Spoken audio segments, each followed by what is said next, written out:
right, thank you for staying with Daybreak. Let's start that conversation and have legislators here with me. Honorable Geoffrey Wandeto, Member of Parliament for Tetu, thank you so much for making time. Honorable Felix Odiwuor, also known as Jalango, Member of Parliament for Langata, thank you so much for making time.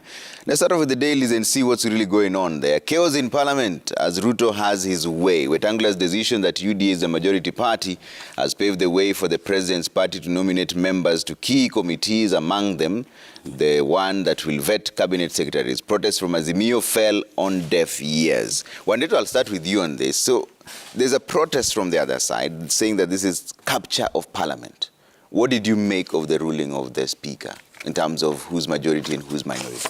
Thank you, Trevor, for having me today on this show, and very happy to share the platform with my local Member of Parliament, Jalas. If I was to go for bursary, I would go to him because I happen to reside in the wider Langata constituency. Coming to your question, Trevor, on what happened yesterday, I think what we saw was a very fair and bold ruling from the Speaker of the National Assembly.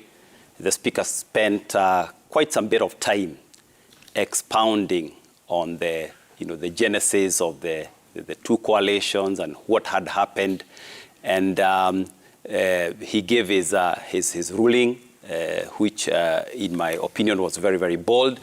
And I think the big contention here was the 14 members of Parliament who have basically written to him decamping from their previous positions in Azimio la Umoja. And these are the MPs from, I believe it was from PA, Maendeleo Chap Chap, and I think UDM, and all of them were 14. And when you add that to the initial tally of Kenya Kwanza, which was 157, then you basically add the 14, then that gives Kenya Kwanza the clear majority. So what we saw yesterday was basically a reaction of a culmination of things that have been going on, because truly the Speaker was actually just stating the obvious, the reality on the ground, that Azimio has lost the ground. Azimio MPs have moved voluntarily to Kenya Kwanza. And, Trevor, one of the things you cannot legislate, and I'm sure you will discuss this in detail, you cannot legislate association. Article 36 is very, very clear on freedom of association. And they have chosen to associate with Kenya Kwanza, and the law must protect that right. Okay. Jalas? Was it a fair decision? You see, Trevor, I knew we were in trouble from the first day this came to the House. Standing Order number 1 says that this is not something that was supposed to be put even to debate. Yeah. All right? Because all the Speaker had to do was to read the letter from the Registrar of Political Parties, which had given Azimio the majority. All right, we started very well, but then these other guys are just opportunists. If today Azimio had won the presidency, okay? If Azimio had won the presidency, would they still be shifting? And who are these people anyway? You see, MDG, Team MDG, campaigned under the banners of Azimio, had Raila's photos everywhere in Ugenya, okay? And immediately, Raila lost the presidency, and even before the Supreme Court, before the Supreme Court upheld the president's win, they were still all over running left, right, and these are just opportunists. Okay. The team from MDG, we actually went all the way to UDM. We actually went all the way to the north to campaign for them. You understand? But immediately we lost the presidency. So these guys are not even at saying how they want to associate themselves with Kenya Kwanza or anything. They just want to be part of government. Government. Yeah. But there's freedom of association and all. But Wetangula first, Mr. Speaker, came in through Kenya Kwanza. He was a principal. And of course, I know very well, there was no way he was going to rule for Azimio. And immediately put it up there for debate. We knew there was trouble. Then the president himself came to the parliament the other day for lunch. I saw you shaking his hand there. What did you discuss? He shook my hand. I didn't shake his hand. But it's my friend, so.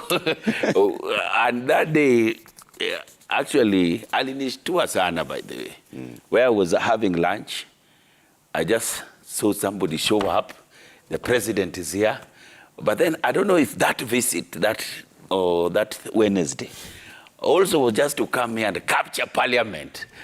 I think we are in a long 5 years capture.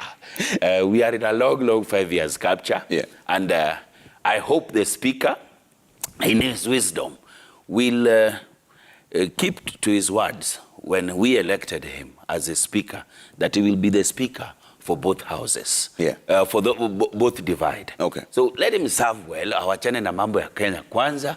Na as we speak now, campaigns are over. Kenyans are waiting to have services delivered to them. Yeah. But yesterday was a real legislature capture. But would you say your side also bungled this whole process? Because you're referring to the letter from the Office of the Registrar of Political Parties, but the simple document that your side of the divide gave to the speaker was simply inadmissible. He says some of the pages were not there, others were signed, others were not signed.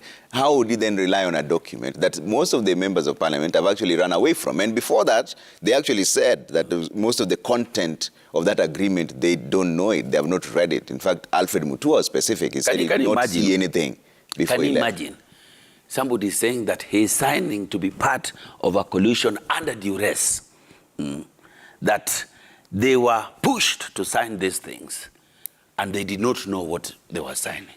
Even somebody like Alfred Mutua, who's also my friend, how can Alfred Mutua say that he signed these things that they didn't know? Okay? And also, we are not the custodians of coalition agreements. The custodian of coalition agreements is the registrar of political parties. Okay? And the same registrar had sent a letter saying that Azimio was the majority. So it's just these 14 guys who changed everything, and they just messed everything. Right now, we'll be part of the majority. So we've lost everything, one. It's over for us, yeah. When you know, John Mbadi yesterday said that this was a dictatorship by the speaker. Do you agree with those sentiments? Well, I don't agree. And I'm very happy that Jalas is taking it in stride. The fact that they have now admitted the reality for a very long time. But you mentioned, if I may, Trevor, you mentioned the fact that the document that was tabled by Azimio as the coalition agreement had a lot of inconsistencies. In fact, as early as Tuesday, the speaker had already noted that the document had glaring issues. There were some pages which had no pagination. There were some with initials, some were not initialed. And I think what the speaker just maybe fell short of saying is that maybe the document that was presented was not the real document. It was possibly a fraudulent document. And and this is not a new complaint. I think, as if I remember right, there has been a lot of complaints from all the the Azimio affiliates that they felt like this whole thing was shrouded in mystery, and that's why some of them, even before the election, bolted.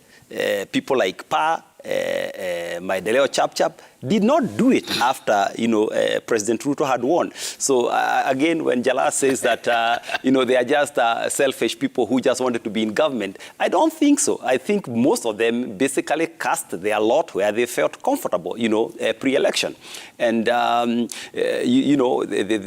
moved to the Kenya Kwanza side long before even President Ruto won. How many of them? And you can't say that. And we have a lot of post-election. Let me finish. I'll come. And obviously others.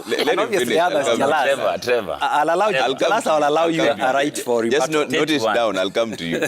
Note what you're about to say. I'll come to you. Let him just finish his submissions, then I come to you. Yes, and maybe some others may have joined after the coalition. So what I think is becoming very, very clear here, and I don't know whether I should say this, is I suspect that the coalition agreement that was entered into by Azimio may have had issues that nobody would like disclosed at this point.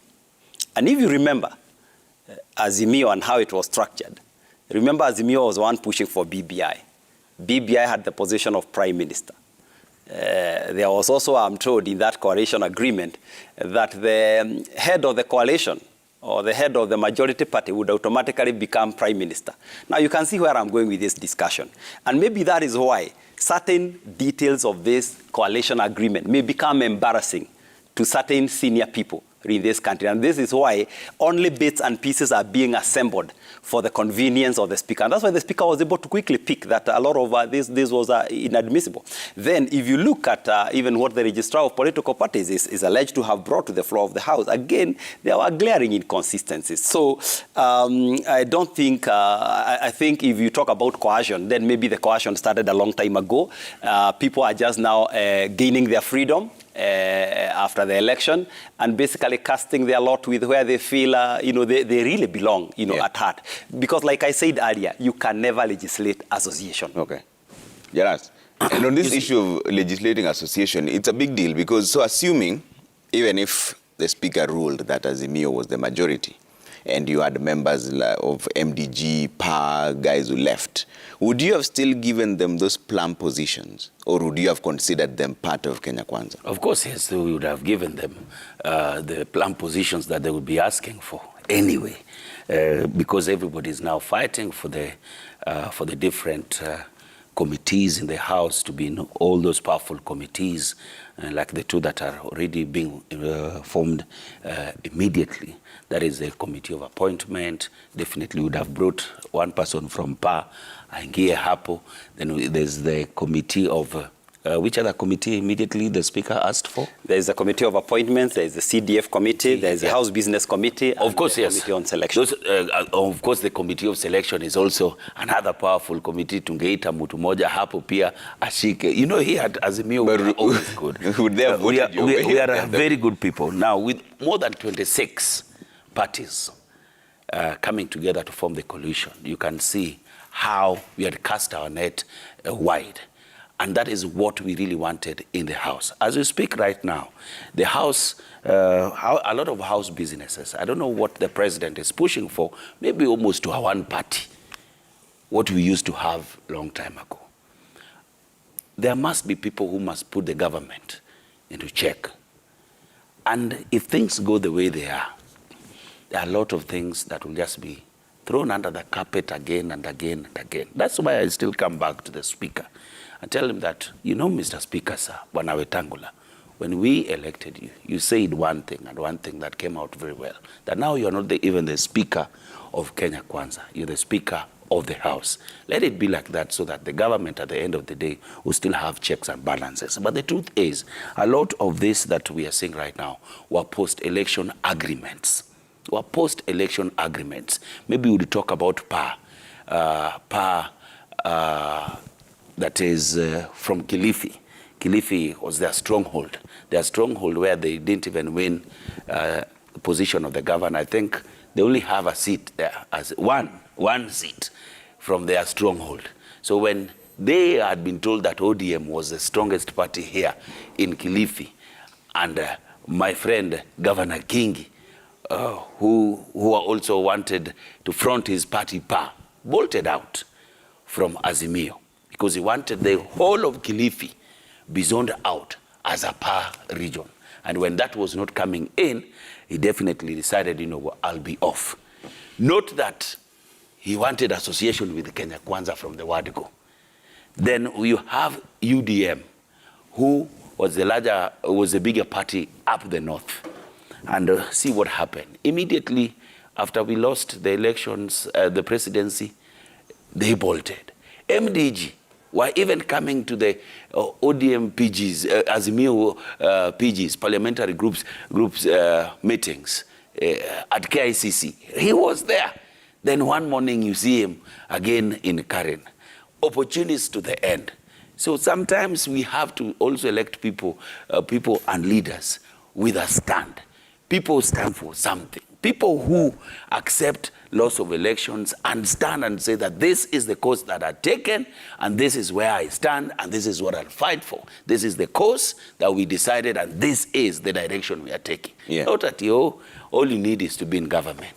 Sometimes that government also need to be checked. And with the words of Orengo, this government will punish you people more than it will punish us. But it will lead us more than it will lead you people. But will you be able to keep the government in check as opposition based on the numbers that have shifted? We hope that even members of Kenya Kwanza, when a bill is brought there and it's something that is not okay, they'll come and cross the floor and be with us anytime we are doing checks and balances for the government. Yeah. That is our hope. Okay. That they will not sit there and see an oppressive government, an oppressive bill, and sit there just because they are in Kenya Kwanza and not push for good legislation. Okay. Yes. How much freedom do you actually have as legislators, or are you whipped into saying what the government wants you to say?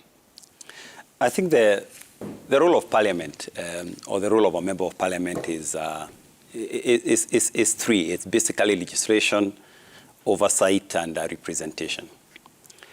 On legislation, you do what is good for the country. On representation, actually you represent the interests of your constituents, not the interests of the government of the day.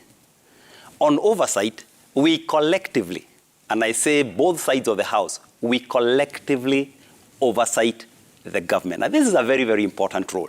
And I don't see why people get worried that, Parliament may be captured, because when it comes to real issues, we actually close our ranks and defend specific positions. If you look at the composition of the committees come from both sides of the house. So you are talking about PIC, you are talking about PAC, you are talking about this and that committee that oversight the government on different things. They come from both both sides of the divide. So I do not see Parliament's role being compromised. But however, Trevor, allow me to add that there are certain positions, because the majority party is the one that formed the government. There are certain positions that the government may want to basically pass through Parliament to create or support legislation and policies to enable it execute its mandate. Now, in that case, as a member of a ruling coalition, I am under obligation to basically support the government. But what happens is that parties meet up front, either for a retreat and agree on a position. When you come to the floor of the House, you are then able to support that position. But if there is dissent, that is discussed, outside Parliament. So, yes, we are not really whipped to do what really is not something that we agree. But that is the official role on paper, but then there's the practical things on the ground. Even the president's presence in Parliament. Did you read anything into it? We've never seen that before. When the president shows up in Parliament, it's always official, a State of the Nation address. It's never random access to have lunch. We have a very good president, Trevor. A president who is fairly down to earth, a man of the people, a man, who power hasn't gotten into his head.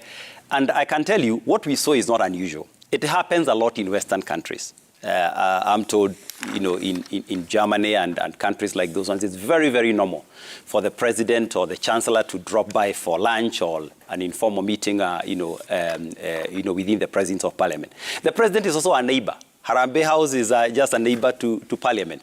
So there are many places from where he could have his lunch. And on this day, he chose to come and have, lunch in Parliament. And being a senior figure, in the country, or being the, the unifying, the most senior person in the Republic, he can pop in and have lunch. And I can tell you there were no any meetings with any one side. I saw the president interacting with Jalango. He interacted with all members of the House divide, and all he was asking them, how are you doing? You know, just usual pleasantries. I did not see him trying to whisper to Jalango that, you know, on this and this day, I would like you to vote this and this position. As Jalango is almost trying to allege here that he felt maybe intimidated or pushed to a certain position. And Trevor, maybe this is something we need to get used to. Yeah. I will not be surprised, that the president may be doing this, often, not just within the presence of Parliament, but maybe in other informal gatherings where he just shows up like any other Kenyan. Again,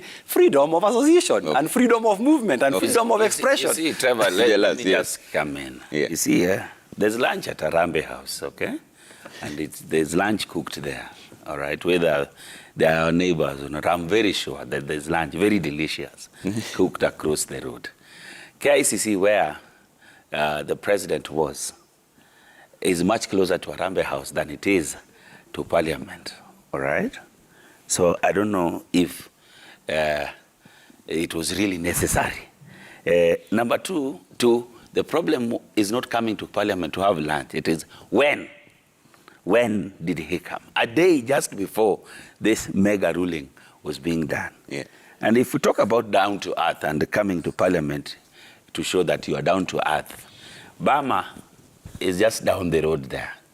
Or there's a lot of Kibandaski, and there's also an hotel. There's a hotel at KICC. At KICC, what's the name of this hotel? That one will even show the most down-to-earth person. And eating in Parliament, the food there is not for down-to-earth people. I've been there. But you interacted with him. What did he talk to you about? No, because there were no formal meetings. We just saw him walking around. And he came where I was having my lunch, and we talked. I just said, Jalango, how are you? Niko Salama. How's Langata? He asked me. He told me now he's left Langata for me and he's left Rigiji on the other side, because personally, President has been my friend for a very long time, even before he was president. And anytime people see me shake his hands, are always people making all this. I cannot post anything around with the president. People always say, Jalango has already crossed to the other side. No, I'm not crossing to any other side. I'm here to stay, to oversight government, and also to make sure that we keep the government in check. But truth is, that visit on Wednesday, the ruling yesterday, the fights in Parliament yesterday, but I can tell you one thing. Yeah. We shall revisit. But shouldn't this be the way legislators actually operate? Freedom of association, whereby even if you interact with the government of the day and it's not even in your political party, if you agree with what they are pushing for, then you support them. And if you don't, you oppose. Why is it a problem when you are interacting with the president with the allegations that you've now moved? Can you not interact without moving? No, you see, there's freedom of association, definitely. But then, when and what time? You know, things have, we're just trying to lie to ourselves that people have moved on and on. No, people haven't moved on. There's a lot of gray areas still around this whole thing. And if we sit here and start lying to ourselves that, oh, people have already moved on, we'll be lying to ourselves. For now, we have to still keep on course what we meant and what we want. If we had voted Azimio, saizi watu 6,000 ingekuwa imeingia kwa mfuko. Leo sahi watu wangekuwa na 6,000 next month. The coffers are dry, and this is even what as coffers are dry? Coffers are dry. You say you found 93 million, and then the next day you have fertilizer for 3 billion. Let's say, bwana, coffers are not dry, bwana. Ambia rais atoe pesa, bwana. I think hustlers wanangoja. Sisi kama mahasla tunangoja pesa. Tetu, bwana. Tetu, talk now, bwana. I have to take a quick break. When we come back, there's still a lot of feedback coming through. We'll read some of them and talk about other issues that are also coming up on the front page of the Daily Nation as well. Let's see you in just a bit.